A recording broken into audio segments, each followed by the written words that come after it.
जय Hind all. सर्वप्रथम मी तुमचं सर्वांचं खूप मनापासून आभार मानते की तुम्ही एवढं ग्रँड वेलकम दिलं. थँक्यू त्याबद्दल. आणि ज्या विद्यार्थ्यांना आता सध्या MPSC मधून इंटरव्ह्यू कॉल आलेला आहे त्यांचं सर्वांचं अभिनंदन करते. आणि ज्यांना इंटरव्ह्यू कॉल आलेला नाहीये त्यांना पण म्हणते की डिसहार्टन होण्याची काहीच गरज नाहीये. कितवा अटेम्प्ट होता याच्यापेक्षा तुम्हाला तुमची जी पोस्ट हवी आहे ती पोस्ट मिळवण्यासाठी फक्त एक अटेम्प्ट लागतो. म्हणजे कोणाचा तो दुसरा असतो, कोणाचा तिसरा असतो, कोणाचा पहिला असतो किंवा कोणाचा पाचवा किंवा सहावा पण असू शकतो. तर फक्त तुम्हाला जी पोस्ट हवी आहे ती पोस्ट मिळवण्यासाठी all you need is one good attempt. आणि तो तुम्हाला हा नसेल तर पुढच्या वर्षी मिळवता येईल. तर आपण इंटरव्ह्यूसाठी आजचं प्रिपरेशन चालू करूया. तर इंटरव्ह्यूचं इम्पॉर्टन्स सर्वांना माहिती आहे. म्हणजे आपल्याकडे जेव्हा स्कोर येतो, आपण आपले 4 GS चे पेपर आणि लँग्वेजचा स्कोर काढतो आणि आता आपण कट ऑफ बघतो, तेव्हा आपण एक रॉ कॅल्क्युलेशन्स करतो की कट ऑफ मध्ये जे जो टोटल कट ऑफ आहे त्याच्यापेक्षा मला एवढे मार्क्स कमी असतील किंवा एवढे मार्क्स जास्ती आहेत आता, आणि लँग्वेजचे सब्जेक्टिव्हचे मार्क्स मिळून ते एवढे होतील, असं कॅल्क्युलेशन ऑलमोस्ट सगळ्यांनी केलं असेल, बरोबर आहे. तर हे कॅल्क्युलेशन आता थोडंसं इंटरव्ह्यू होईपर्यंत बाजूला ठेवा आणि हे शेवटच्या दिवसापर्यंत कुठेतरी आपल्या मनात चालू राहतं की ऑब्जेक्टिव्हची टोटल प्लस मराठी इंग्लिश मधले एक्सपेक्टेड मार्क्स प्लस इंटरव्ह्यू मधले एक्सपेक्टेड मार्क्स, मागच्या वर्षीचा कट ऑफ, मागच्या वर्षीच्या जागा आणि मागच्या वर्षी कोणत्या मार्क्सला कोणती पोस्ट मिळाली. तर हे जे कॅल्क्युलेशन असतं ते बाजूला ठेवा. अनएक्सपेक्टेड रिझल्ट इंटरव्ह्यू आणि रिटर्न मध्ये येऊन जातात. म्हणजे मागच्या वर्षी 60 मार्क्स होते रिटर्न मध्ये, ह्या वर्षी 30 पर्यंत पण आलेले आहेत. मागच्या वर्षी इंटरव्ह्यूला 30 मार्क्स होते, ह्या वर्षी अनएक्सपेक्टेडली 70 मार्क्स पण आलेले आहेत. तर दिस इज वन एरिया जो अनप्रेडिक्टेबलच राहणार आहे जोपर्यंत तुमचा रिझल्ट येत नाही तोपर्यंत. तर ह्याबद्दल विचार करू नका आणि कॅल्क्युलेशन्स करू नका. खूप साऱ्या गोष्टी आहेत ज्या मागच्या वर्षी नव्हत्या ह्या वर्षी प्ले होतील. म्हणजे मागच्या वर्षी कदाचित EWS चा कोटा नव्हता, तो यावर्षी प्ले होणार आहे, किंवा अजून काही फॅक्टर्स असतील. मागच्या वर्षीचे पोस्ट होल्डर्स किती यावर्षी लिस्टमध्ये आहेत, त्यांचे प्रेफरन्सेस काय राहतील. आणि कारण बरेच पोस्ट होल्डर बाकीचे प्रेफरन्सेस देणार नाहीत. म्हणजे सध्या जर एखाद्या व्यक्तीचं selection assistant commissioner sales tax म्हणून झालेलं आहे तर ती व्यक्ती तहसीलदार म्हणून प्रेफरन्स देणार नाही शक्यतो. असे बरेच फॅक्टर्स या सर्वांमध्ये वर्कआउट होतात. तर मला आता सध्या ह्या गोष्टी फिगर आउट करण्याची आवश्यकता नाहीये की तुम्हाला इंटरव्ह्यू मध्ये किती मार्क्स पडू शकतात. फक्त एवढंच आहे की दिस इज युअर लास्ट चान्स की या अटेम्प्ट मध्ये तुम्हाला तुमच्या पोस्ट पर्यंत पोहोचवण्यासाठी इंटरव्ह्यू हा तुमचा शेवटचा टप्पा आहे. त्यानंतर तुम्ही काहीच नाही करू शकत. All you can do is just प्रे की रिझल्ट पॉझिटिव्ह यावा. तर इंटरव्ह्यूचं प्रिपरेशन इरिस्पेक्टिव्ह ऑफ तुमचं कट ऑफ किती असेल आणि कट ऑफच्या वरती तुम्हाला 2-5 मार्क्स असले तरीही इंटरव्ह्यूचं प्रिपरेशन व्यवस्थित चालू करा. मे बी यावर्षी नाही झालं तर तुम्हाला नेक्स्ट इयरच्या अटेम्प्टला इंटरव्ह्यूसाठी फायदा होऊ शकेल. आजचं जे आपलं थोडंसं जे काही डिस्कशन असेल ते आपण ह्या पद्धतीने ठेवूया की मी फर्स्ट एरियाज ऑफ प्रिपरेशन बद्दल बोलते. यातील एक जस्ट रॉ आयडिया म्हणून यातील किती लोकांना इंटरव्ह्यू कॉल आहे यावर्षी? ओके,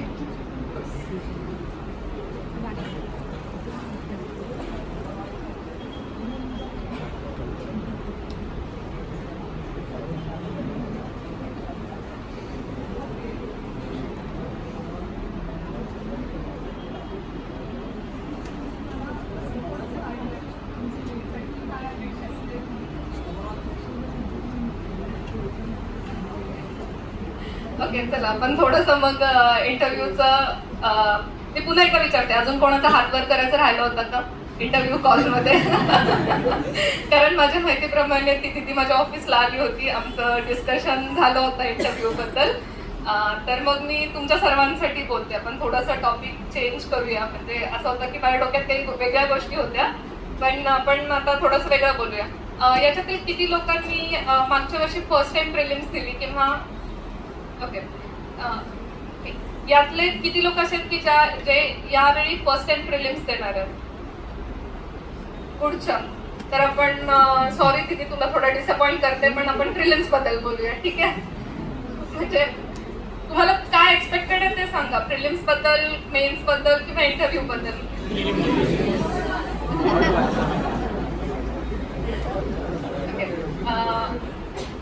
फर्स्ट प्रायोरिटी मला सांगा ना, म्हणजे प्रिलिम्स बद्दल मी बोलावं असं किती लोकांना वाटतं?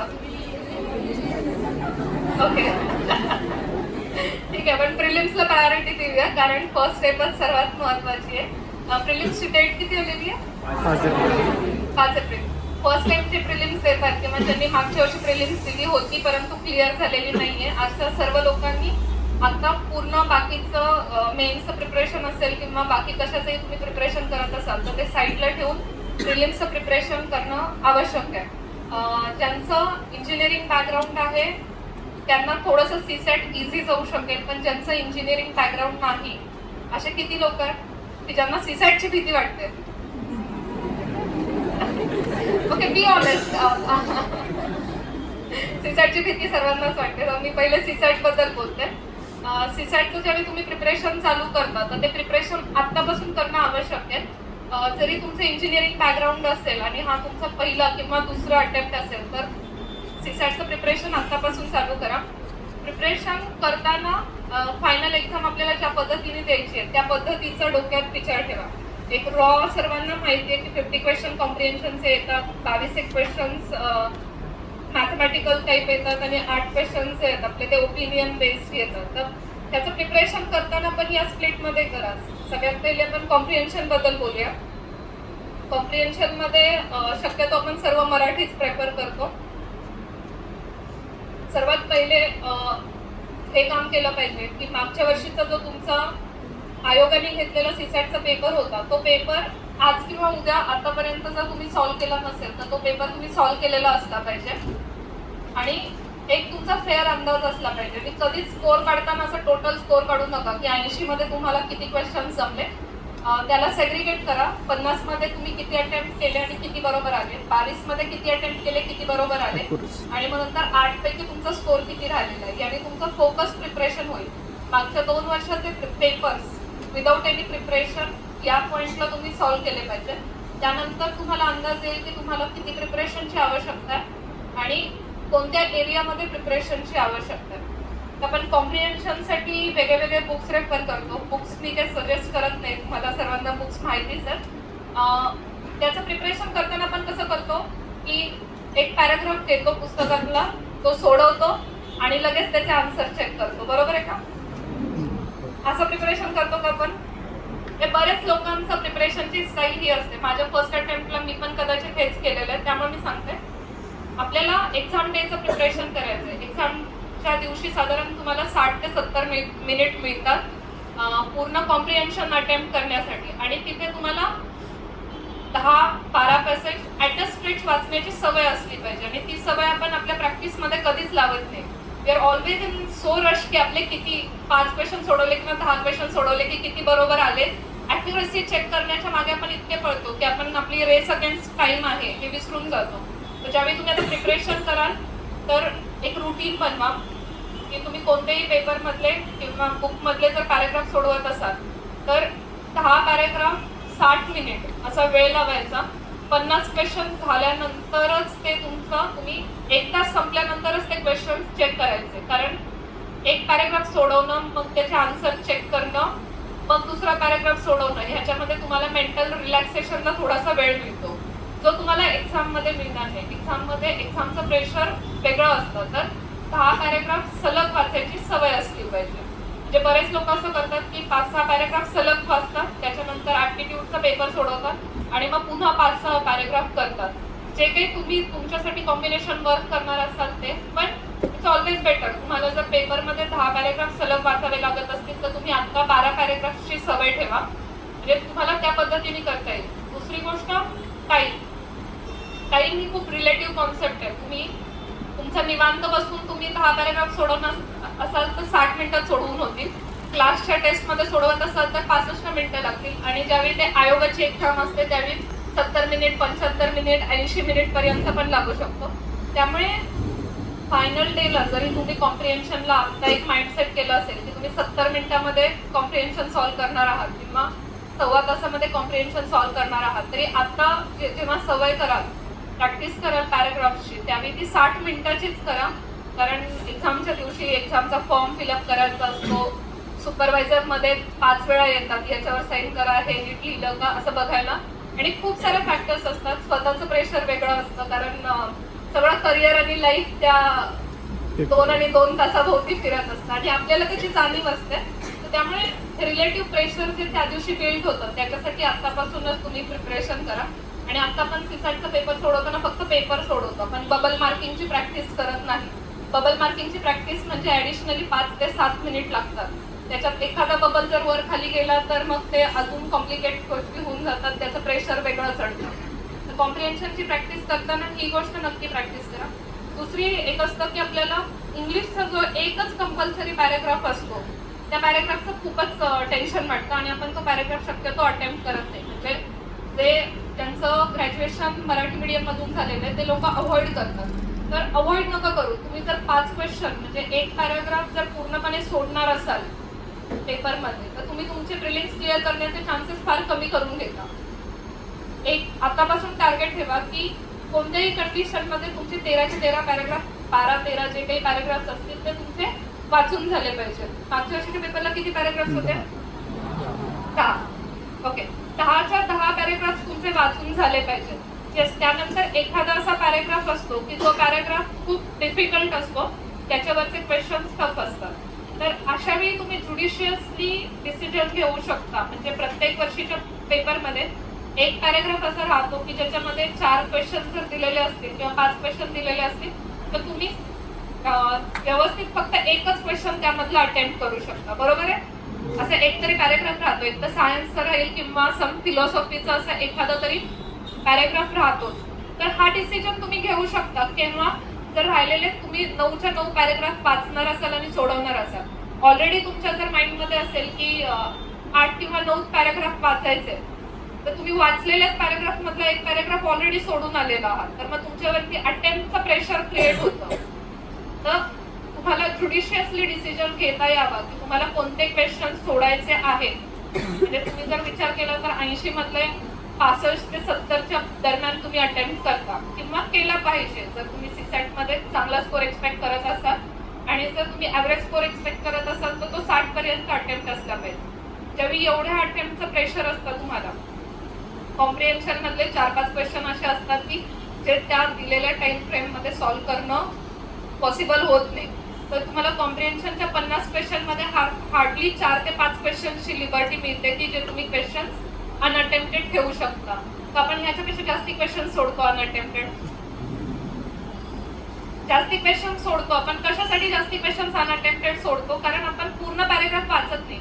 जर तुमचा एक पॅराग्राफ पूर्ण वाचायचा राहत असेल तर त्याच्यातले सिंपल जे क्वेश्चन्स आहेत 2-3, त्याचे तुम्ही इझिली आन्सर लिहू शकता. तर ते तुम्ही क्वेश्चन्स घालवता आणि अटेम्प्ट कमी झाला म्हणून ज्या क्वेश्चन्स बद्दल तुम्हाला श्युरिटी नाहीये ते क्वेश्चन्स पण तुम्ही अंडर प्रेशर अटेम्प्ट करता. तर हे जास्तीत जास्त टार्गेट ठेवा आणि ह्याच्यासाठी प्रॅक्टिस एकच आहे. रोज 10 पॅराग्राफ, 50 क्वेश्चन, 60 मिनिट या पद्धतीनेच ते वर्कआउट करा. इंग्लिशच्या पॅराग्राफची विशेषतः प्रॅक्टिस करा. म्हणजे इंग्लिशचे पॅराग्राफ जर बघितलं तुम्ही, सिलेबस बघितला तर कंपल्सरी मराठीचा एक पॅराग्राफ आणि कंपल्सरी इंग्लिशचा एक पॅराग्राफ यांची लेवल काय दिलेली आहे? सिलेबस मध्ये बघितलं का तुम्ही? सिलेबस मध्ये काय दिलेलं आहे? 12वीच्या लेवलचे दिलेले आहेत ना. म्हणजे कंपल्सरी मराठी जे आहे आणि कंपल्सरी इंग्लिश जो आहे तो 12वीच्या लेवलचा आणि ज्याला तुम्ही अल्टरनेटिव्ह दिलेले ते ग्रॅज्युएशनच्या लेवलचा आहे. असं जर सिलेबसनी सांगितलेलं आहे तर इंग्लिशचा पॅराग्राफ ही इझीच असतो. तो सॉल्व्ह करायची प्रॅक्टिस ठेवा. ऑल टुगेदर स्किप करू नका. तुम्ही सोपे क्वेश्चन्स म्हणजे हातातून मिस करत आहात. आणि जेव्हा तुम्ही एमपीएससीचं प्रिपरेशन करता तेव्हा एक गोष्ट कायम लक्षात ठेवा, at the end of the day फक्त मार्क्स मॅटर करतात. ते कोणत्या विषयातून आले, कोणता क्वेश्चन सॉल्व्ह करून आले, ते तुम्ही खूप शुअर होते म्हणून आले का तुमच्या गेस वर्कवर आले, हे मॅटर नाही करणार. सीसॅट मध्ये फक्त एवढंच मॅटर करणार की तुम्ही किती मार्क्स घेतलेले आहेत. मग ते तुम्हाला कोणी विचारायला येणार नाही की तुम्ही मराठीमधून आणले का, इंग्लिशमधून आणले का, ॲप्टिट्यूड मधून आणले. त्यामुळे इंग्लिशवरती आतापासून थोडंसं काम करा. इंग्लिशची ज्यांना भीती वाटते त्यांनी हे 10 पॅरेग्राफ सोडून 5 पॅरेग्राफची डेली प्रॅक्टिस करा. त्यांनी तुमचा स्कोर किमान एक त्या इंग्लिशच्या पॅरेग्राफ मधून 5 ते 7.5 मार्क्सनी वाढू शकतो आणि एवढ्याच मार्क्सनी आपली प्रिलिम्स इकडे तिकडे होते बऱ्याचदा. तर तो एक एरिया तुम्ही हे फोकसमध्ये ठेवा. दुसरं त्यानंतर ऍप्टिट्यूड वरती येते मी. कॉम्प्रिहेन्शन कसं सॉल्व्ह करायचं याच्याबद्दल थोडंसं बोलते मी. बऱ्याच लोकांचं असं असतं की आधी क्वेश्चन वाचतो, ऑप्शन्स वाचतो, मग पॅरेग्राफ मध्ये जातो, किंवा काही लोकांना वाटतं आधी पॅरेग्राफ वाचतो मग क्वेश्चन वरती येतो. तर मला असं वाटतं की आधी तुम्ही पॅराग्राफ वाचा. पॅराग्राफ खूप डिटेलमध्ये वाचण्यापेक्षा, म्हणजे आता हे प्रत्येकाच्या स्ट्रॅटेजीवरती डिपेंड करतं. माझी अशी स्ट्रॅटेजी राहिली की मी पॅराग्राफ वाचायचे, पॅराग्राफ थोडंसं ओझरतं आणि फास्ट स्पीडमध्ये वाचायचे. आपण काय करतो, अंडरलाईन करून एक एक शब्द आणि प्रेडिक्ट करत असतो की याच्यावरती काय क्वेश्चन्स असतील. थॉट प्रोसेस खूप ऍक्टिव्ह असते आपली त्या दरम्यान. तर एक प्लेन जसं तुम्ही न्यूजपेपरचं रीडिंग करता तसं एक न्यूजपेपरचं रीडिंग केल्यासारखं पॅरेग्राफ वाचून घ्या. त्याच्यानंतर ज्यावेळी तुम्ही क्वेश्चन्स वरती येता तर क्वेश्चन्स वरती या आणि त्याच्यानंतर अगदी तुम्हाला गरज वाटतेच तर त्यावेळी तुम्ही पॅरेग्राफ वरती पुन्हा एकदा जाऊ शकता. ही माझी मेथड आहे. काही लोकांची मेथड उलटी असेल, काही लोक पहिल्यांदाच पॅरेग्राफ डिटेलमध्ये वाचत असतील. तर तुम्ही 2-3 मेथड्स ट्राय करून बघा, तुमच्यासाठी जी बेस्ट वर्कआउट होते ती करा. सर्वात महत्त्वाची गोष्ट आहे, पॅरेग्राफ सॉल्व्ह करत असताना निगेशनच्या टेक्निकनी जा. म्हणजे ज्यावेळी ऑप्शन्स दिलेले असतात तुमच्याकडे तर एलिमिनेट करत जा. म्हणजे do not jump to the answer directly. म्हणजे 4 ऑप्शन्स वाचले आणि बी टिक केलं असं करू नका. ए नाही, टी नाही, आता बी का सी याच्यामध्ये विचार करून आन्सर करा. तुमची ॲक्युरेसी याच्यामध्ये वाढेल. तुम्ही 4 ऑप्शन्स वाचून जर डायरेक्टली एका आन्सरवरती टिक करायचा प्रयत्न केला तर त्याने थोडंसं ॲक्युरेसीमध्ये फरक पडतो. तर हे गोष्ट लक्षात ठेवा. ॲप्टिट्यूडसाठी प्रिपरेशन करताना मी एक मेथड सजेस्ट करेन. ज्यांचं इंजिनिअरिंग किंवा मॅथ्स चांगलं आहे ते लोक विशेष प्रिपेअर करत नाहीत, पण ॲप्टिट्यूडमध्ये पण एरियाज ऑफ प्रिपरेशन आहेत. म्हणजे मागचे 5 वर्षाचे तुम्ही पेपर काढा आणि हे पेपर तुम्ही 1 बाय 1 काढा. पहिला तुम्ही मागच्या वर्षीचा पेपर घेतला, त्याच्यानंतर तुम्ही जे काही 22 क्वेश्चनचे टाईप्स आहेत ते लिहून काढा.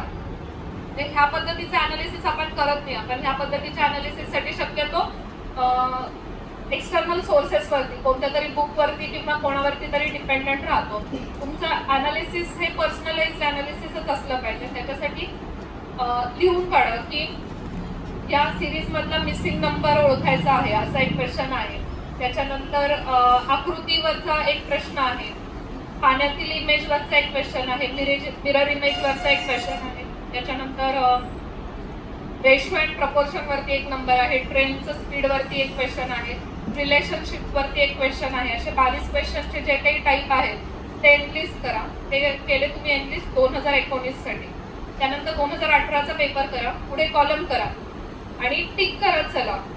त्यानंतर तुम्हाला साधारण एक कॉमन पॅटर्न समजेल की 10 ते 15 क्वेश्चनचे टाईप्स असे असतात की ज्यांचं रिपिटेटिव्ह नेचर असतं, की ह्या टाईपचे क्वेश्चन तुम्हाला प्रत्येक पेपरमध्ये दिसतात, म्हणजे फ्रिक्वेंटली विचारले जातात. जसं या मालिकेमध्ये पुढचा अंक कोणता असेल किंवा याच्यामध्ये विसंगत आकडा कोणता आहे किंवा इमेजेसवरती क्वेश्चन्स असतात. तर असे ज्यावेळी तुम्हाला पॅटर्न्स आयडेंटिफाय करता तुम्ही, त्याच्यानंतर प्रिपरेशन त्या पद्धतीने करा.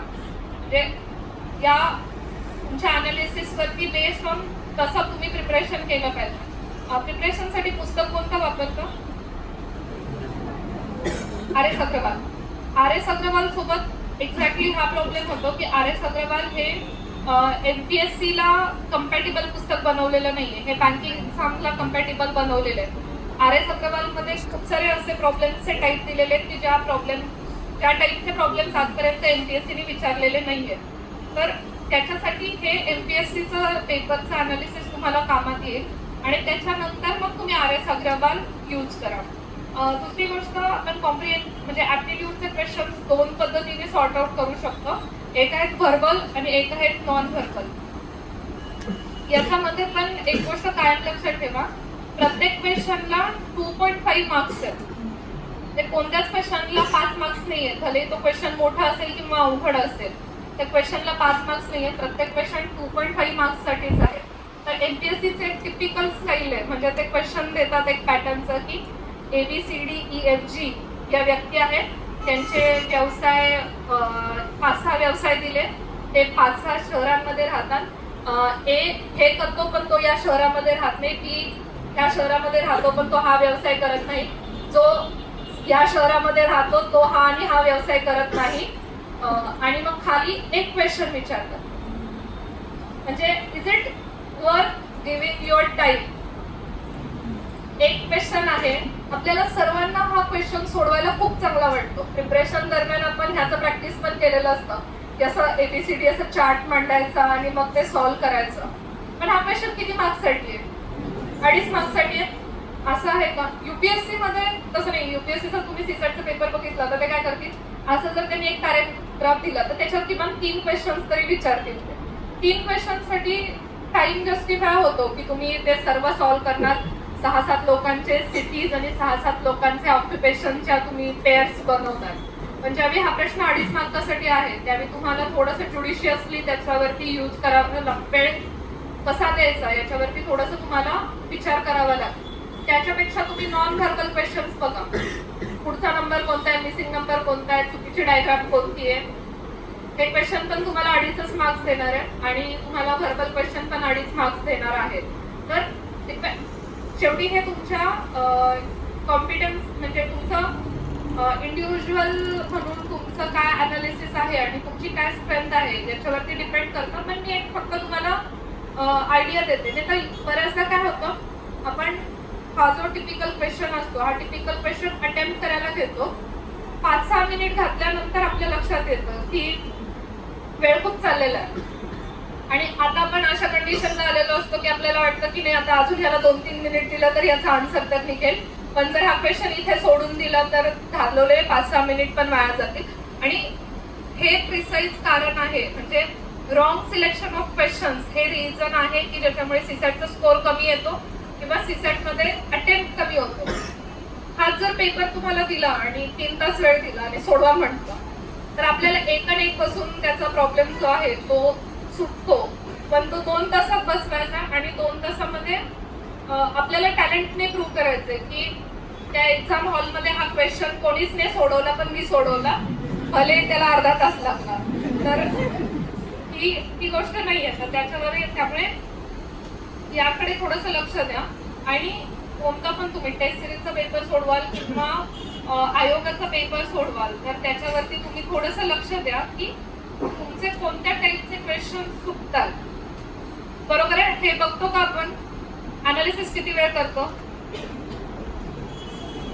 नाही करत. बरोबर आहे? म्हणजे आपण जर टेस्ट सिरीजचा पेपर देणार असेल क्लासमध्ये तर काय होतं, आपण टेस्ट सिरीजचा पेपर देतो, खाली जातो, डिस्कशन सेम डे असेल तर चहा घेतो, वरती येतो, मग सर येतात, मग सर सांगतात, आपण ऐकतो आणि आपण घरी जातो. मग नंतर स्कोर लागतो, आपण फक्त आपला स्कोर बघतो आणि आपण त्या टोटल लिस्ट मध्ये किती आहोत तेवढं बघतो. आय एम नो डिफरंट, मी पण हेच केलेलं आहे. पण हे करायला नाही पाहिजे. जर तुम्हाला वाटत असेल की सीसॅट तुम्हाला थोडंसं त्रासदायक आहे तर तुम्ही हे नाही करायला पाहिजे. सीसॅट असो किंवा जीएस असो, तुम्ही पहिली किंवा दुसरी प्रिलिम्स देत असाल तर त्याच्यामध्ये अनालिसिसला महत्व आहे. जेव्हा तुम्हाला समजेल की कोणत्या टाईपचे क्वेश्चन तुमचे चुकतात. माझं एक बेसिक अनालिसिस होतं की कॉम्प्रिहेन्शनच्या क्वेश्चनमध्ये या उत्तराला शीर्षक द्या. हा क्वेश्चन म्हणजे मी 5 वेळा अटेम्प्ट केला तर त्याच्यात एखादा वेळा बरोबर येऊ शकतो. तर मी ज्यावेळी फायनल एक्झाम देते त्यावेळी मी हा स्ट्रेट अवे क्वेश्चन स्किप करते आणि ते अजून पण सबकॉन्शियसली इतकं जास्ती फिट आहे की मी तो क्वेश्चन शक्यतो स्किप करून टाकते. वाचून बघते पण मी स्किप करण्याचा प्रयत्न करते, कारण मला माहिती आहे की, आणि माहिती आहे म्हणजे टेस्टेड अँड प्रूव्हन माहिती आहे, नाही का, की असं वाटतंय मला नाही आहे, ते माहिती आहे कारण मी बघितलेलं. तर थोडंसं त्या पद्धतीने तुम्ही अनालिसिस करा. मग त्याच्यानंतर तुम्हाला खूप फेअर आयडिया येईल आणि तुम्ही कोणता पण टेस्ट सिरीजचा पेपर द्या. तर त्याच्यावर जर तुम्ही अनालिसिस केलं नाही तर तुम्ही 2 तास पेपर दिलेला आणि 2 तास डिस्कशन ऐकलेलं वेस्ट आहे. आता तुम्हाला भरपूर वेळ आहे जोपर्यंत तुम्ही सेल्फ अनालिसिस करत नाही. सर बोर्डवरती काय सांगतील, हा प्रॉब्लेम कसा सॉल्व्ह करायचा, हा प्रॉब्लेम सॉल्व्ह करायचा की नाही, आणि हा प्रॉब्लेम सॉल्व्ह करण्यासाठी वेळ दिला तर तुम्हाला त्याच्यामधून बेनिफिट होणार आहे की नाही, हे तुमच्यासाठी कस्टम मेड आहे आणि हे तुम्हाला शोधायचं. त्याच्यामुळे अनालिसिसला अटमोस्ट इम्पॉर्टन्स द्या. टाइम मॅनेजमेंटकडे खूप जास्ती लक्ष द्या. म्हणजे रेस अगेन्स्ट टाइमच आहे. 60-70 मिनिट द्यायचे किंवा ऍप्टिट्यूडला किती वेळ द्यायचा हे ठरवून चला. आणि दुसरी गोष्ट, लो एमनी जाऊ नका सीसॅटला. 50 क्वेश्चन करून यायचे किंवा 60 क्वेश्चन करून यायचे या हारलेल्या मानसिकतेने जाऊ नका. भलेही तुम्ही पेपर संपताना 60च क्वेश्चन करा, पण इथून जाताना ठरवून जाऊ नका 60 क्वेश्चन करायचे म्हणून. यू नेव्हर नो, अचानक पेपर सोपा आला तर तुम्हाला त्याच्यापेक्षा जास्त अटेम्प्ट करता येऊ शकला असता, पण तुमचं एक मेंटल ब्लॉकेज होतं, तर त्याच्यामुळे तुम्हाला त्याच्यावरती परिणाम होईल. ओपन माइंडनी जा, मॅक्सिमम क्वेश्चन अटेम्प्ट करण्याच्याच हिशोबाने जा. आता मी जीएसच्या प्रिपरेशन वरती येते प्रिलिम्ससाठी. मागचे पेपर्स किती लोकांनी अजूनही बघितलेले नाहीये? खरं खरं हात वरती करा. Okay, good. अर्धा बघितलाय, अर्धा राहिलाय. ठीक आहे. पेपर बघणं आवश्यक का आहे? कारण तुम्ही जेव्हा पेपर बघता त्यावेळी कोणत्या टाईपचे क्वेश्चन्स येतात हे तर तुम्हाला कळतच आहे, पण त्यासोबत 100 क्वेश्चन्स वन गो मध्ये वाचणं खूपच मोठी गोष्ट आहे. मला स्वतःला ती डिफिकल्ट वाटते एवढ्या प्रिलिम्स झाल्यानंतर पण, की 100 क्वेश्चन कसे काय सलग वाचायचे. तर ह्याच्यासाठी पण ती गोष्ट इम्पॉर्टंट आहे. प्रिलिम्ससाठी स्कोरिंग एरिया अशी एक कन्सेप्ट असते. आता ही प्रत्येकाची आपापली डिपेंड करते, पण मला जे स्कोरिंग एरियाज वाटतात, मला क्वालिटी वाटतं की क्वालिटी स्कोरिंग आहे. तुम्ही गुड लेवल ऑफ प्रिपरेशननी क्वालिटीमध्ये स्कोर करू शकता. क्वालिटीसाठी काय वापरता? लक्ष्मीकांत. ओके, पंचायत राज कव्हर केलेले नवीन लक्ष्मीकांतमध्ये डिटेलमध्ये. हा म्हणजे ऍटलिस्ट मी इंग्लिश लक्ष्मीकांत वाचत होते, तर हा ड्रॉबॅक आहे की पंचायत राज ज्या लेवलनी एमपीएससीला एक्सपेक्टेड आहे त्या लेवलनी लक्ष्मीकांतच्या इंग्लिश व्हर्जनमध्ये तरी कव्हर केलेलं नव्हतं. आता मराठी व्हर्जन त्यांनी खास महाराष्ट्रासाठी बनवताना जर त्याच्यामध्ये ऍड केलं असेल तर मला माहित नाही, पण अदरवाईज तुम्ही भगीरथ मधून म्हणजे कोळंबे सरांच्या पुस्तकातून किंवा कोणत्याही एका पुस्तकातून तुम्ही पंचायत राज ठरव केलं पाहिजे, त्याच्यावरती क्वेश्चन्स येतात.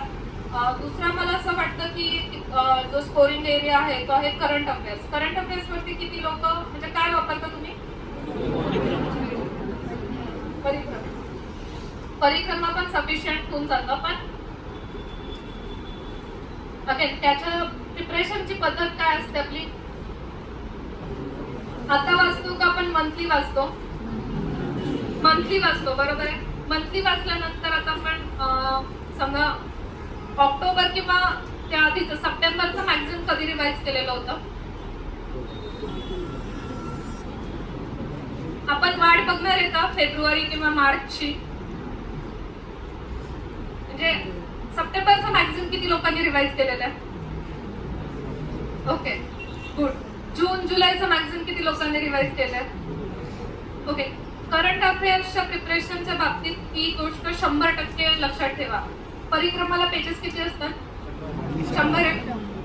एवढे पण नसतात, 100 पण नसतात का?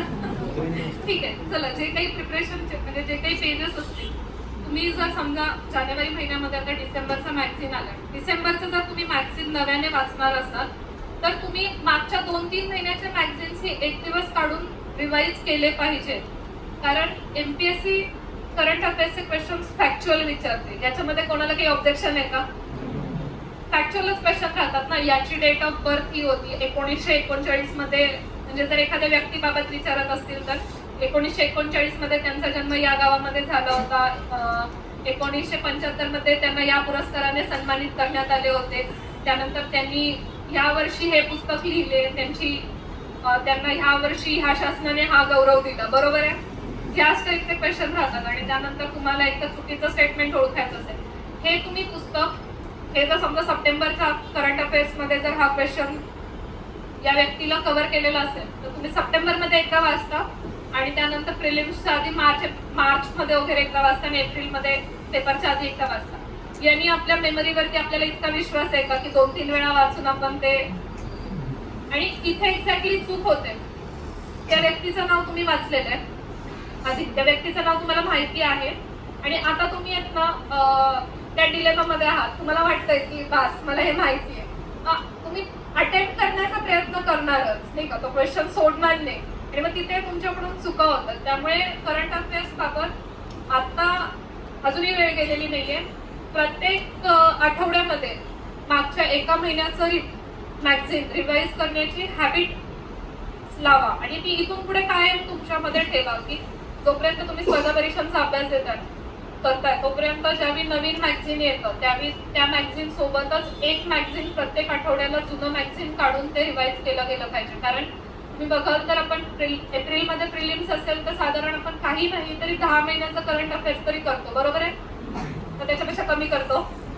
10 महिन्याचं करंट अफेअर्स तरी करणं अपेक्षित आहे. अगदी 1 वर्षाचं नाही तर 10 महिन्याचं करंट अफेअर करताना ही गोष्ट तुम्हाला बघावी लागेल की तुमच्या ते म्हणजे काय म्हणतो म्हणजे मसल मेमरीमध्ये गेलं पाहिजे की ह्या व्यक्तीला त्या महिन्यामध्ये करंट अफेअर्स मध्ये दिलेलं आहे. म्हणजे जे तुमचं पुस्तक आहे 50-55 पानाचं किंवा 70-80 पानाचं ते तरी तुमचं खूप खरं असलं पाहिजे. करंट अफेअर्स जर रिव्हिजन नसेल तर तो मात्र तुम्हाला नेगेटिव्हकडे घेऊन जाणारा एरिया आहे. पॉलिटी करंट अफेअर्स सोडून तिसरा एरिया जो मला वाटतो तो आहे जॉग्राफी. जॉग्राफीमध्ये पण त्यांनी जे काही दिलेलं आहे त्याच्यानुसार वर्ल्ड जॉग्राफी किती लोक करतात. वर्ल्ड जॉग्राफी हा असा एक एरिया आहे की जो शक्यतो MPSCचे विद्यार्थी टाळतात. म्हणजे कदाचित तुम्ही केलं असेल प्रिपरेशन, कारण स्टेट बोर्डचं एक पुस्तक आहे जागतिक भूगोलवरती. मी ज्यावेळी पहिला अटेम्प्ट दिला, इव्हन मी ज्यावेळी दुसरा अटेम्प्ट दिला त्यावेळी मी वर्ल्ड जॉग्राफीचं कधीच प्रिपरेशन केलं नाही. ते स्टेट बोर्डचं पुस्तकही वाचायची मी कधीही म्हणजे कष्टच घेतले नाहीत तेवढे. तर तो जो एरिया आहे त्या एरियावरती एक लक्षात ठेवा, बाकीचं काही नाही तर जेवढं स्टेट बोर्डचं पुस्तक आहे तेवढं तरी थरो करा आणि त्याच्यामध्ये मॅप बघा. जे काही त्या पुस्तकामध्ये तुम्हाला मॅप दिलेले आहेत ते मॅप बघणं अत्यंत आवश्यक आहे. महाराष्ट्राच्या भूगोलवरचा क्वेश्चन हा टफ असू शकतो. वर्ल्ड जॉग्राफीवरचा क्वेश्चन हा 100% त्या पुस्तकामधलाच असणार आहे आणि तो खूप जास्ती स्ट्रेट फॉरवर्ड असणार आहे. म्हणजे फिल इन द ब्लँक किंवा याच टाईपचा क्वेश्चन असणार आहे. त्याच्यामध्ये मल्टिपल स्टेटमेंट्स वगैरे असं काही वर्ल्ड जॉग्राफीचा क्वेश्चन आजपर्यंत 3-4 वर्ष मी जो काही अभ्यास केला त्याच्यामध्ये माझ्या बघण्यात आलेला नाही. आपल्याला वर्ल्ड जॉग्राफीची थोडीशी भीती वाटते किंवा मला तरी वाटत होती, त्यामुळे मी तो एरिया कधी अटेम्प्ट केला नव्हता. तर वर्ल्ड जॉग्राफीच्या स्टेट बोर्डच्या बुक्सचं तुम्ही रिव्हिजन पेपरच्या आधीच्या वीकमध्ये पण करता, याच्याकडे लक्ष द्या. त्याच्यानंतरचा एक एरिया आहे सायन्स. सायन्सची भीती खूप लोकांना वाटते पण सायन्सला घाबरून काही नाही. म्हणजे ॲज 35 क्वेश्चन्स पर्यंत पण सायन्समधून विचारलेले आहेत. 22-24 क्वेश्चन पण विचारलेले आहेत. मागच्या वर्षी किती विचारले होते क्वेश्चन्स? 20-22 क्वेश्चन तरी राहतात. त्याच्यामध्ये पण मग तुम्ही प्रिपरेशनच्या मेथड्स भरपूर आहेत. म्हणजे नॉन सायन्स बॅकग्राऊंडचे किती विद्यार्थी आहेत? पुढच्या आपल्याला सायन्सची जर भीती वाटत असेल, म्हणजे असं नाहीये की सायन्सच्या विद्यार्थ्यांना सायन्स सोपं जातं, हे अगदीच चुकीचं आहे नाही का. सायन्सच्या विद्यार्थ्यांनी सायन्सचा अभ्यास करावा लागतो कारण 10वीच्या पुस्तकात जर काही फॅक्च्युअल डेटा दिला असेल तर 5-6 वर्षानंतर कोणाचीच मेमरी इतकी स्ट्रॉंग नसते की तुम्हाला तो डेटा आठवेल. तर सायन्सचं प्रिपरेशन करताना एकदा तुम्ही टेक्स्टबुक थ्रू करू शकता किंवा बुक्स जे काही आहेत मार्केटमध्ये अवेलेबल त्याच्यामधून करू शकता. पण प्रेफरन्स सेट करा. म्हणजे तुम्ही पहिले बायोलॉजीला प्रेफरन्स द्या, त्याच्यानंतर तुम्ही फिजिकलला द्या आणि त्याच्यानंतर तुम्ही केमिस्ट्रीला द्या. याच्यामध्ये सर तुम्हाला करेक्ट करतील जर काही ट्रेंडमध्ये चेंजेस झाले असतील तर. हे 3 वर्षापूर्वी किंवा 2 वर्षापूर्वीच्या वेळी मी अभ्यास करत होते त्यावेळीचा अनालिसिस आहे. पण माझ्या माहितीप्रमाणे तरी हाच ट्रेंड अजून पण आहे, बायोलॉजी, फिजिक्स आणि केमिस्ट्री. बायोलॉजीचे ज्यावेळी तुम्ही क्वेश्चन्स करता त्यावेळी बायोलॉजीमध्ये बऱ्याच आपल्या लोकांना अडचणी येते. तर आता ऑलमोस्ट सर्व लोकांकडे स्मार्टफोन्स आहेत. किती लोक स्मार्टफोनचा वापर सायन्सचे व्हिडिओज बघण्यासाठी करतात? I am impressed. माझ्या माहितीप्रमाणे UPSCमुळे असेल किंवा बाकीच्या कॉम्पिटेटिव्ह एक्झाम्समुळे असेल, सायन्सच्या सर्व NCERTचे व्हिडिओज यूट्यूबवर अवेलेबल आहेत, बरोबर आहे. आणि माझं वैयक्तिक स्टडीचं मेथड होतं. मला रीडिंगपेक्षा मी जे ऐकलंय किंवा मी जे बघितलंय ते पटकन लक्षात राहतं. तर एकदा ऑडिओ व्हिज्युअल मेमरी डेव्हलप करण्याचा प्रयत्न करा. विशेषतः ज्यांना सायन्स टफ वाटतं त्यांनी NCERTचे व्हिडिओ जे काही अवेलेबल असतील ते बघा. अदरवाईज तर मी सरांना सजेस्ट करेन की एकदा क्लासमध्ये सेशन ठेवा आणि NCERTचे जे काही व्हिडिओज आहेत ते तुमचं प्रिपरेशन या पद्धतीने होईल. सायन्सचं प्रिपरेशन स्किप करून प्रिलिम्स क्लिअर करणारे फार कमी लोक आहेत. मग तुम्हाला त्याच्यामध्ये CSATमध्ये एक्स्ट्रॉर्डिनरी वेल प्रिपेअर करावं लागेल किंवा बाकीच्या याच्यामध्ये, तर सायन्सचं प्रिपरेशन स्किप करू नका. दुसरी गोष्ट, फिजिक्सचं प्रिपरेशन करताना पण फिजिक्सचं प्रिपरेशन करतो, पण फिजिक्समध्ये प्रॉब्लेम सॉल्व्हिंगचं प्रिपरेशन पण केलं पाहिजे. बरोबर आहे. सिम्पल क्वेश्चन्स असतात, रेझिस्टन्स वरचे क्वेश्चन्स असतात, रेझिस्टन्स अटॅच्ड इन सिरीज किंवा अटॅच्ड इन पॅरलल वरती असतात, किंवा न्यूटन्स लॉ वरचे क्वेश्चन्स असतात. तुम्ही आज नाही प्रिपेअर केले तर तुम्हाला पेपरच्या दिवशी रॉकेट सायन्स नाहीये, त्या दिवशी फॉर्म्युलेज आठवत नाही किंवा कुठे काय टाकू ते आठवत नाही, म्हणजे कुठे न्यूटनच्या लॉ मध्ये कुठे U=0 करून ते सॉल्व्ह करायचंय, एवढंही पटकन तिथे स्ट्राईक होत नाही. तर 10च्या स्टँडर्ड टेक्स्टबुक मध्ये जे काही प्रॉब्लेम्स दिलेले आहेत, जे तुम्ही विदाउट कॅल्क्युलेटर सॉल्व्ह करू शकता, ज्याला खूप काही डेरिव्हेशन वगैरे लागत नाही, अशा सर्व प्रॉब्लेम्सची प्रॅक्टिस करा. 1-2 प्रॉब्लेम्स तर राहतात फिजिक्सच्या क्वेश्चन्स मध्ये, म्हणजे माझा तरी अंदाज आहे की 1-2 क्वेश्चन्स राहतात, आणि ते सिम्पल क्वेश्चन्स राहतात, कारण तुम्हाला कॅल्क्युलेटरचा यूज तिथे अलाउड नाही, त्यामुळे सिम्पल मॅथ्स वरतीच ते क्वेश्चन्स राहतात. तर त्याचं एक प्रिपरेशन नक्की करा. राहिला प्रश्न केमिस्ट्री, तर केमिस्ट्री मी तुमच्या याच्यावरती अवेलेबल टाईमवरती आणि तुमच्या कम्फर्ट झोनवरती सोडून देते की केमिस्ट्रीचं प्रिपरेशन किती डिटेलमध्ये जाऊन करायचं, पण बायोलॉजी आणि केमिस्ट्रीचं प्रिपरेशन नक्की करा. त्याच्यानंतर पुढचा एक टॉपिक आहे एन्व्हायरमेंट. एन्व्हायरमेंटसाठी काय वापरतो? तुषार घोरपडे सरांचं पुस्तक, ते सफिशियंट आहे. त्याच्यासोबत जे काही करंट मधले न्यूज आहे ते करा. प्रोटोकॉल्स बाबत खूप क्रिस्टल क्लिअर हा, कोणता प्रोटोकॉल कशासाठी आहे. आणि म्हणजे जर मला आठवतं ते बरोबर असेल तर तुषार घोरपडे सरांच्या पुस्तकाचे 3 पार्ट्स आहेत. पहिल्या पार्टमध्ये बेसिक इकॉलॉजी आहे, दुसऱ्या पार्टमध्ये बायोडायव्हर्सिटी आणि तिसऱ्या पार्टमध्ये पोल्युशन आहे. तर फर्स्ट आणि थर्ड पार्ट जो आहे त्याला जास्ती इम्पॉर्टन्स द्या, त्या पार्टचं जास्ती प्रिपरेशन करा. कारण बायोडायव्हर्सिटीचा पार्ट असा आहे, n नंबर ऑफ स्पीसीज आहेत, त्यांचे n नंबर ऑफ कॅटेगरीज आहेत की त्या कोणत्या कॅटेगरीजमध्ये येतात, आणि त्यानंतर डिस्ट्रीब्युशन आहे त्यांचे, जे काही पर्टिक्युलर फीचर्स असतील त्याच्यामध्ये ते वाचा. पण त्याच्यावरती फार म्हणजे टाइम इन्व्हेस्ट करण्यासारखी ती गोष्ट नाहीये. त्यापेक्षा पार्ट 1 आणि पार्ट 3 जो आहे तो तुम्हाला स्कोरिंग एरियामध्ये राहील. त्यानंतर येतो आपण सोशल डेव्हलपमेंटचा पार्ट. बी क्लिअर की आपल्याला सिलेबस जो MPSCने दिलेला आहे त्या MPSCच्या सिलेबसमध्ये कुठेही त्यांनी इकॉनॉमी म्हटलेलं नाहीये. बरोबर आहे? बरोबर आहे का? आपण इकॉनॉमीचा पण अभ्यास करतो. इकॉनॉमीला पुस्तक कोणतं वापरता? टेस्ला सरांचं पुस्तक आपण पूर्ण रिवाइज करून जाणार आहे का प्रिलिम्सला जाताना? हा, सिलेबस मध्ये कोणते कोणते टॉपिक्स दिलेले आहेत ते बघा. हा, काही प्रिलिम्सचे आहेत क्वेश्चन ज्यावेळी त्यांनी इकॉनॉमीचे क्वेश्चन्स विचारलेले आहेत, पण जर आपण स्ट्रिक्टली स्पीकिंग जर सिलेबस बघितला तर सिलेबस प्रमाणे तुम्हाला फक्त सोशल डेव्हलपमेंट दिलेला आहे, इन्क्लुसिव्ह डेव्हलपमेंटचा पार्ट दिलेला आहे, पॉवर्टी, एम्प्लॉयमेंट आणि पॉप्युलेशन, आणि अजून एक दुसरा टॉपिक असू शकेल. तर ह्या टॉपिकचा प्रिपरेशन करा. आणि ह्या ज्या टॉपिकचं प्रिपरेशन करता, पॉवर्टीचा data for all your exams, तुम्ही मग नंतर कंबाईनची एक्झाम देणार असाल किंवा कुठलीही एक्झाम देणार असाल, तेंडुलकर कमिटी असेल किंवा रंगराजन कमिटी असेल, ह्यांचं ग्रामीणचा आकडेवारी, शहराची आकडेवारी, एकूण आकडेवारी, त्याच्यानंतर तुमचे स्टेट्सचे नंबर्स वरून खालून वरती, हे तुम्हाला माहीत असले पाहिजे. आणि ह्याला तुम्ही म्हणू नाही शकत की MPSC खूप फॅक्च्युअल विचारते. ती फॅक्च्युअल विचारत असली तरी ती आपण चूज केलेली एक्झाम आहे, तर आपल्याला त्या पद्धतीने प्रिपरेशन करणं एक्सपेक्टेड आहे. पॉवर्टी, एम्प्लॉयमेंट आणि पॉप्युलेशन पण असा भाग आहे ना, आपण फक्त पुस्तकात जो काही डेटा दिलेला आहे ना तो डेटा क्रॅम करण्याचा प्रयत्न करतो, त्याच्यामध्ये आपण कधीच अनालिसिस करत नाही. आणि ज्यावेळी तुम्ही एखादा टेबल बघता तर त्या टेबलवरती थोडंसं अनालिसिस करण्याचा प्रयत्न करा.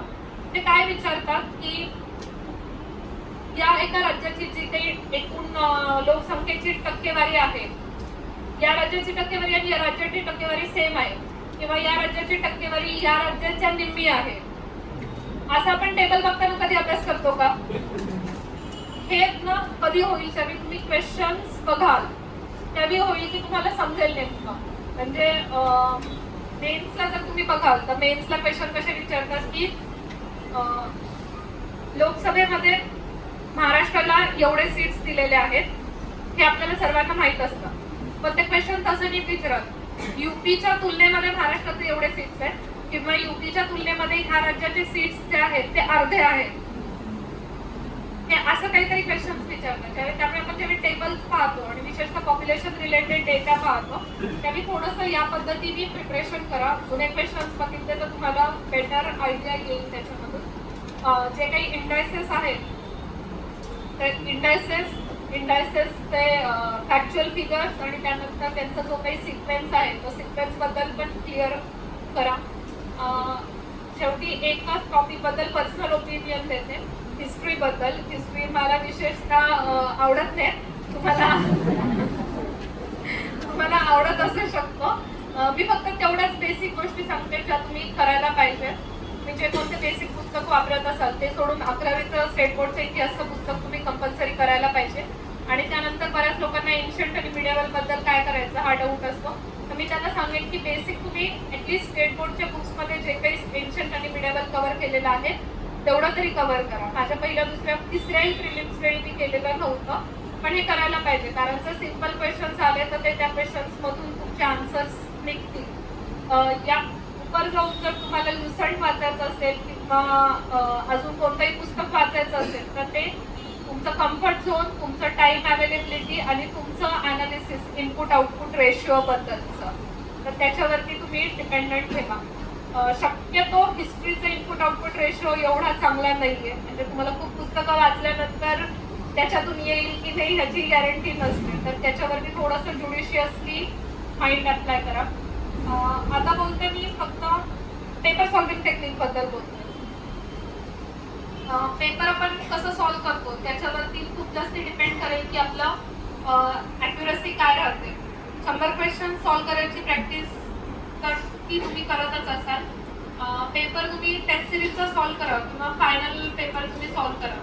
पेपर सॉल्व करताना हा ज्याला आपण म्हणतो की it's a skill as well as it's a art, तर त्याच्यानुसार करायला पाहिजे. पेपर सॉल्व करण्याचं एक टेक्निक आहे.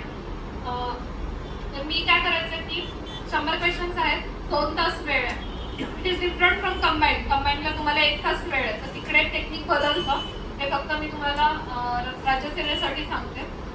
ज्यावेळी तुम्ही 100 क्वेश्चन्स वाचतात तर काही क्वेश्चन्स असतात ज्याच्याबद्दल तुम्हाला आन्सर फार शुअर आहे, ते तुम्ही मार्क करून टाकले. त्यानंतर असे काही क्वेश्चन्स येतात ज्याच्यामध्ये तुम्हाला 2 मध्ये कन्फ्युजन आहे, बी और सी मध्ये कन्फ्युजन आहे. तर माझ्या म्हणजे मी स्वतःला सवय लावून घेतली होती की त्या क्वेश्चनला राऊंड करून ठेवायचं.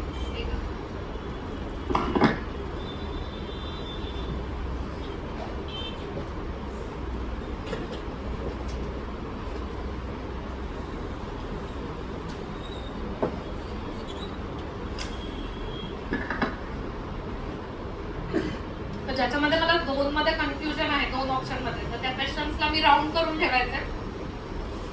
पण हे करत असताना मला माहिती आहे ए आणि डी नाही, तर ए आणि डी ला मी कंपल्सरी कॅन्सल करून ठेवायचे. मला फक्त बी आणि सी मध्ये कन्फ्युजन आहे, त्या क्वेश्चनच्या नंबरला मी सर्कल करून ठेवणार.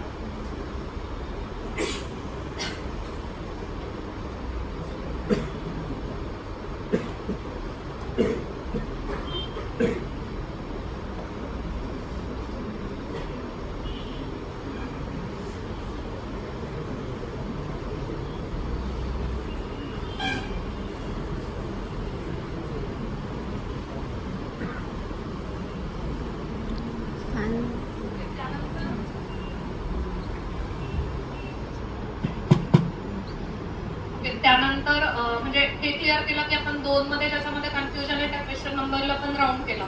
त्यानंतर असे काही क्वेश्चन्स आहेत की त्याच्यामध्ये तुम्ही फक्त एकच ऑप्शन एलिमिनेट करून शकलेला आणि आता तुम्ही 3 ऑप्शन्स लेफ्ट आहेत तुमच्याकडे, तर त्या क्वेश्चनला मी स्ट्रेट बॉक्स जे करतो आपण स्क्वेअर करून ठेवायचं. आणि आता त्याच्यानंतर थर्ड टाईप ऑफ क्वेश्चन्स आहेत की ज्याच्यामध्ये तुम्हाला काहीच माहीत नाही आहे. म्हणजे असं तुम्हाला फॉर एक्झाम्पल विचारलं की युगांडाचे सेकंड प्रेसिडेंट कोण होते आणि खाली काहीतरी 4 ऑप्शन दिले, ह्याबद्दल तुम्ही कधीच वाचलेलं नाहीये.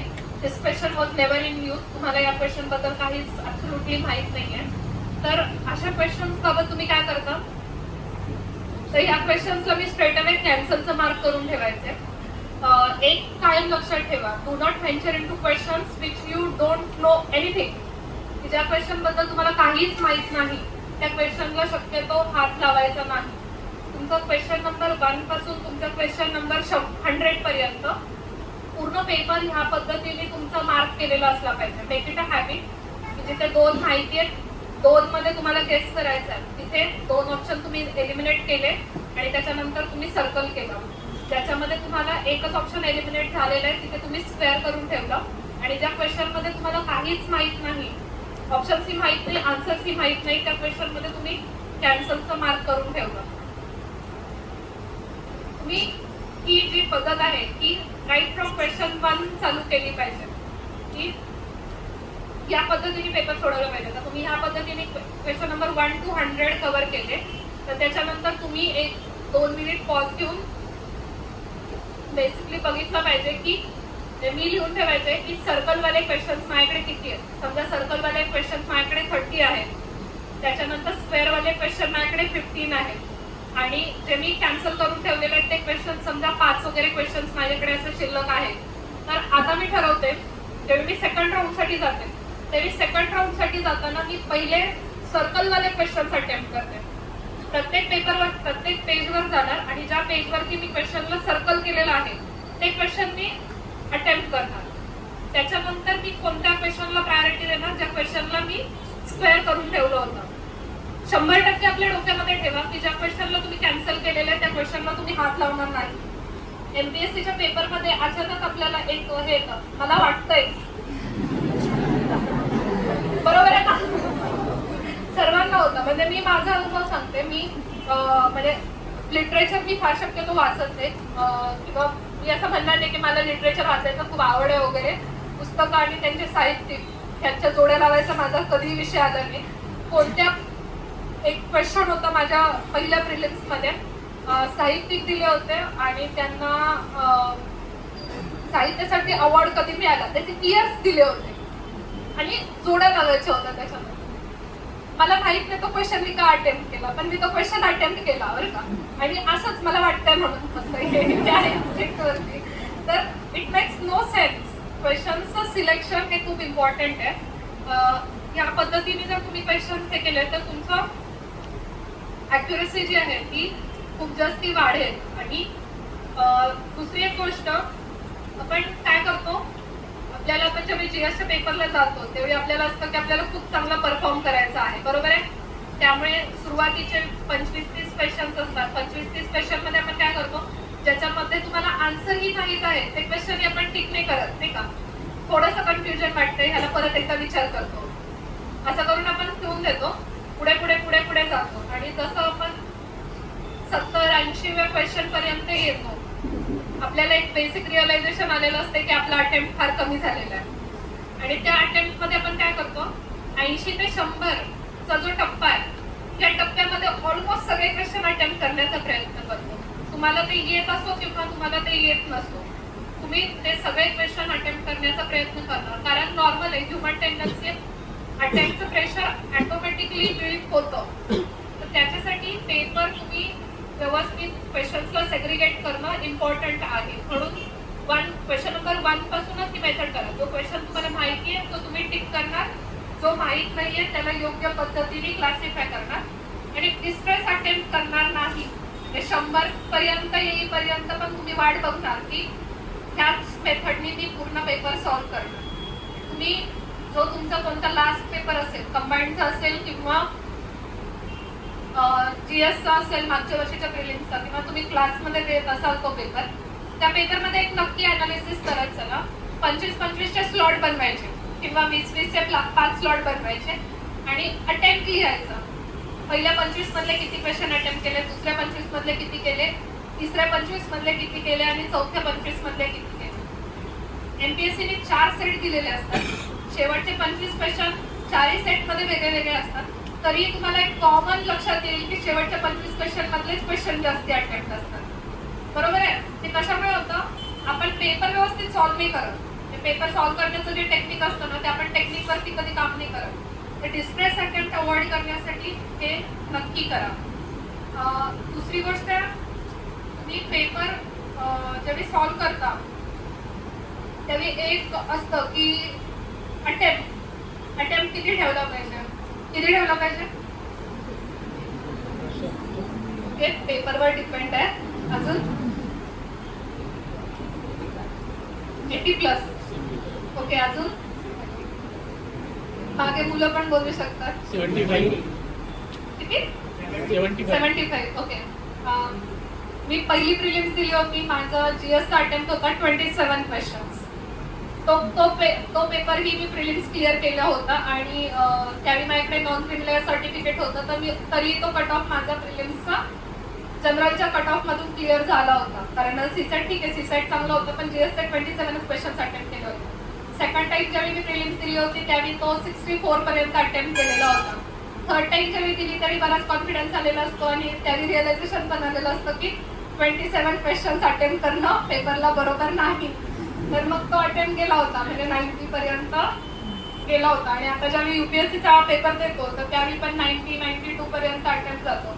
पण हा केव्हा अटेम्प्ट जातो 92 पर्यंत? सेकंड अटेम्प्टला पण माझ्याकडे पोस्ट होती, पण सेकंड अटेम्प्टला माझा 64-65च्या आसपास अटेम्प्ट होता. 90 पर्यंत अटेम्प्ट तुम्ही केव्हा जाता? जेव्हा एकतर तुम्ही गोळे करण्यामध्ये खूप एक्सपर्ट आहात, किंवा दुसरं over the period of time अभ्यासातूनही क्वेश्चन सॉल्व्ह करून तुमच्यामध्ये तेवढा कॉन्फिडन्स आलेला असतो, टेस्ट वर्क जरा सुधारलेलं असतं. ज्यावेळी तुम्ही अगदीच नव्याने प्रिलिम्स देताय ना, त्यावेळी 90 पर्यंत जाऊ नका. 90 इज टू ॲम्बिशियस. तुम्हाला येत असेल तर ठीक आहे, पण प्रत्येक पेपरमध्ये किती अटेम्प्ट चांगला? हा, तो अटेम्प्ट आता 60च्या वरती तरी गेलाच पाहिजे. ज्या पद्धतीने पेपर चालू आहे आणि कट ऑफ लागतात त्या पद्धतीने 60-65च्या पर्यंत तरी तो अटेम्प्ट केला पाहिजे. पण इंडिव्हिज्युअल जजमेंट घ्या. आणि शेवटी एक गोष्ट कायम लक्षात ठेवा, वर्ष, 1.5 वर्ष, 2 वर्ष झालं तुम्ही प्रिपरेशन करताय,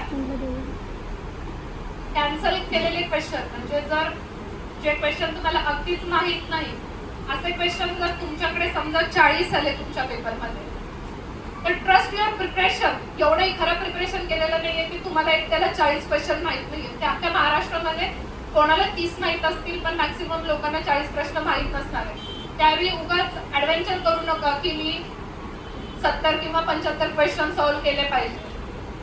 ज्या मेथडने तुम्ही क्वेश्चन सॉल्व्ह केले पाहिजे, की ज्याच्यामध्ये तुम्ही 50% शुअर आहात, ते सर्व क्वेश्चन्स अटेम्प्ट केले पाहिजे. ज्याच्यामध्ये तुम्ही म्हणजे एकच ऑप्शन एलिमिनेट केलेलं आहे, त्याच्यामध्ये तुम्ही ठरवू शकता की किती क्वेश्चन्स अटेम्प्ट करायचे त्याच्यातले. आणि ते क्वेश्चन तुम्ही कॅन्सल केलेले त्या क्वेश्चनला हात लागायची काही आवश्यकता नाही. तेवढी फ्लेक्सिबिलिटी तुम्हाला मिळते. एक लास्ट पॉईंट मी कव्हर करते आता की इथून पुढे तुम्ही कसं प्रिपरेशन ठेवलं पाहिजे. इरिस्पेक्टिव्ह ऑफ व्हॉट तुमचा फर्स्ट किंवा सेकंड प्रिलिम्स असेल तर तुम्ही 3-1 तास तरी सीसॅटला रोज दिले पाहिजेत. ज्याच्यामध्ये तुम्ही फुल टाइम प्रिपरेशन करत असाल तर ज्याच्यामध्ये तुम्ही 1 तास कॉम्प्रिहेन्शन सोडवता, त्याच्यावरती अर्धा ते पाऊण तास तुम्ही स्वतःचा अनालिसिस करता आणि राहिलेला वेळ तुम्ही ऍक्टिव्हला देता. जर म्हणजे तुमच्या ऍप्टिट्यूडच्या कॉन्फिडन्स लेवलनुसार 2 ते 3 तास सीसॅटला द्या. आठवड्यातून किमान 3 पेपर सीसॅटचे सॉल्व्ह करा. जर तुम्ही फर्स्ट टाइम प्रिलिम्स देत असाल, सीसॅटबद्दल फार कॉन्फिडंट नसाल किंवा तुम्ही मागच्या वेळी दिली होती आणि तुमचा स्कोर चांगला आला नव्हता, तर 3 पेपर तरी टाईम लावून सोडवा. आणि टाईम लावताना कंपल्सरी 1 तास 50 मिनिट लावा. आपण आता टेस्ट सिरीजचा पेपर देताना काय करतो, 8 वाजताचा पेपर असतो, आपण 8:15ला पोहोचतो आणि म्हणतो की मी आता 8:15ला आलो होतो तर मी 10:15 पर्यंत लिहितो. तसं करू नका. ज्या टाइमला तुम्हाला पेपर सांगितलेला आहे त्याच टाइमला पोहोचा. आणि टेस्ट सिरीजचा कोणताही पेपर इरिस्पेक्टिव्ह ऑफ तुमचे किती क्वेश्चन राहिले असतील तरी 1 तास 50 मिनिटच वेळ लावा. हा रिलेटिव्ह जो फरक आहे 10 मिनिटाचा तो तुम्हाला पेपरच्या दिवशी समजतो. पेपरच्या दिवशी काय होतं, शेवटच्या 10 मिनिटात डोकं चालत नाही. शेवटच्या 10 मिनिटामध्ये म्हणजे ऍडिशनचा जरी प्रॉब्लेम दिला ना तुम्हाला, तरी तुम्हाला 2 वेळा चेक करावा लागतो शेवटच्या 10 मिनिटामध्ये. सिम्पल मॅथ्स जरी दिलं तरी तो तुम्हाला 2 वेळा शुअर व्हावं लागतं. त्याच्यासाठी आता सवय लावताना 1 तास 50 मिनिटाची लावा. राहिलं तुमचं जीएसचं प्रिपरेशन, तुम्ही जर आतापर्यंत करंट अफेअर्स डेली बेसिसवरती रिवाईज करत आलेला नसाल तर मी सजेस्ट करेन अर्धा 1 तास तरी तुम्ही करंटच्या रिव्हिजनला दिलं पाहिजे. तर तुम्ही चांगलं स्कोर करू शकाल शेवटच्या 1 महिन्यामध्ये. म्हणजे जसं आपण बाकीच्या टॉपिक्सचं वाचतो की मी हिस्ट्री 4 दिवस करेन, मी पॉलिटी 4 दिवस करेन, मग त्याच्यानंतर मी करंट अफेअर 4 दिवस करेन. करंट अफेअर्स या पद्धतीने प्रिपेअर करू नका, तर त्याचं तुम्हाला आउटपुट मिळणार नाही. करंट अफेअर एक तर डेली ठेवा अगदी डेली तुम्हाला पॉसिबल झालं नाही तर दर 3 दिवसांनी एक दिवस हाफ डे मध्ये तुम्ही एक करंट अफेअरचा मॅगझिन रिवाईज करा. असं हे करा. इथून पुढे किमान 5-6 वेळा तरी तुमचं प्रत्येक मॅगझिन मागच्या 10 महिन्याचं रिवाईज होईल. या पद्धतीने ते प्रिपरेशनची मेथड ठेवा. आणि खूप मोठा गॅप ठेवू नका.